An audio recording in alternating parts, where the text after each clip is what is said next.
uNtombizi yamfisa. Hawu madoda ngikhulume neinsizwa, ngikhulume nabomnumzane, ngikhulume nabobaba, ngikhulume namadoda. uNtombizi yamfisa umuthi wenza ukuthi wonke umuntu wesifazana afise ukuba nawe. Wonke umuntu wesifazana afise wena, noma ngabe ushadile, noma ngabe unomuntu sobudlelwano obuserious, noma ngabe uyadlalela, wonke umuntu wesifazana ohlangana naye ngamehlo makakufise, umdala nomncane, choose me yakhe la phuma kuwe. Kuneinsizwa phela lapha esingakaze sishelwe. Kuneinsizwa futhi esingaqonywa. So ngicela nokushare Nkosi yami ngoba uyazi angeke uqonywe. Yonke indawo la uzawubuya khona amagama awuqonywa. Bavele bakuphoca isuka bhuda umi kancane.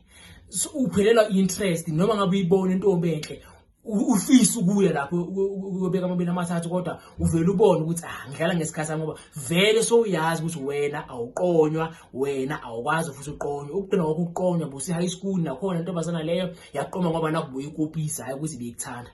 Awukazi nje uqonywe, awunayo inhlanhla nje yokuqonywa, awukazi nje ushelwe, awukazi kunjani ukushelwa uma ngabe insizwa. Khona neinsizwa, madoda amakhulu size nomuzi lapha is very easy to use igama lawo uNtombizi yamfisa.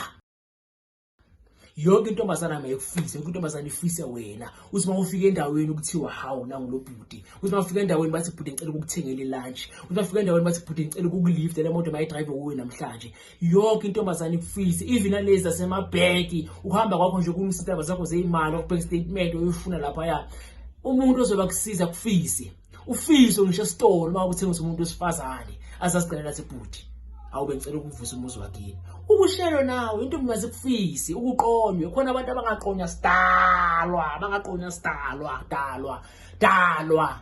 Yazi uphatha nenhliziyo ebuhlungu. Inhliziyo yakhe ihlala ibaba, so uyazi uzayo wena nje ushaya isandla. Noma ungayenzani, noma ngabe uthi uzama ukushela ngemali ke bakuphuza bakushiya kanjalo Nkosi yami. Awona ntombi. Na uNtombizi yamfisa mthathe lo muthi uyageza kahle. Ngisho uyageza vele. Ngensipho namanzi as usual. Uma uceda ukugeza, so uthatha lo muthi ke manje. Uthele emanzini wakho.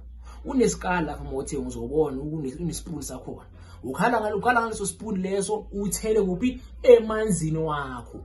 Angisho ucedile uyageza kahle. Uchithe lamanzi ogeza ngawo. Yayibona? Wakuphuma eshawini ucedile ukugeza. Bese uthola indishi ke manje ungena ebhavini. Uthele lo muthi namanzi abandayo from epompini. Bese uyaziyakaza ke manje ngalomuthi uyakhuluma ke manje. Ntombizi yamfisa. Wonke umuntu bakangifisa zonke intombazi esiphetheke kuhle kwezwe sesibona utsho. Intombizi eshelele zona ngokwazi ukimzi hehehe mina ngingasheli. Uyabona? Manje ke uyenzani ke lapho uma uceda? Uyaphuma lapho kulawa manzi awusasulu uyawalinda. Lamanzi ukuthi awome emzimbeni wakho bese khani ke usuyogcubisa whatever uyogcubisa ilotion yakho noma yini. Uyagcubisa uyaqoqa uyaphuma lapho uyakhona. Wena wakho nje ukuthi uziyakaza maqoqa ugeza. Ingane washima uqoqa ukuwashwa iyakaza. Nawe geza bese uyayakaza uNtombizi yamfisa ukuthi zonke intombizi kufise. Ziningi izinto ezibanga ukuthi wena ungaqonywa. Ngaba ebhadi vele uneshwa lakini noma uneshwa la. Ungaba futhi ukungabi nesoka, awunazi isoka, awukwazi ukukhuluma namantombazana.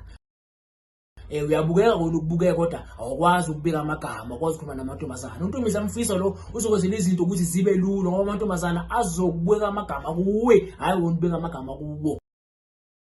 Ngaba futhi ubuthakathi ubukhunkhuli. Yabona ukuthi vele wayezwa wakhandwa ukuthi cha wena ungakwazi ukuthi intombi ziqome, ungaqonywa nje ukuze umuzwa wakhe ungavuki. Iba uNtombizi yamfisa ube nesithembu, mawufuna isithembu, intombi zonke zikufise. Intombi zikufise nalo shadile asole ubuthongo ngawe. Acabanga ubusuku nemini asinomalela acabange wena athi Nkosi yami usanele. Hawu Nkosi yami usanele.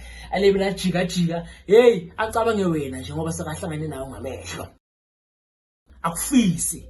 Nikhumbule futhi intombi azimfuna umuntu oshimile. Amantombazana awazwani nabafana abashimile. Amantombazana afuna abafana abaqonyiwe vele, iqonywa mawuqonyiwe.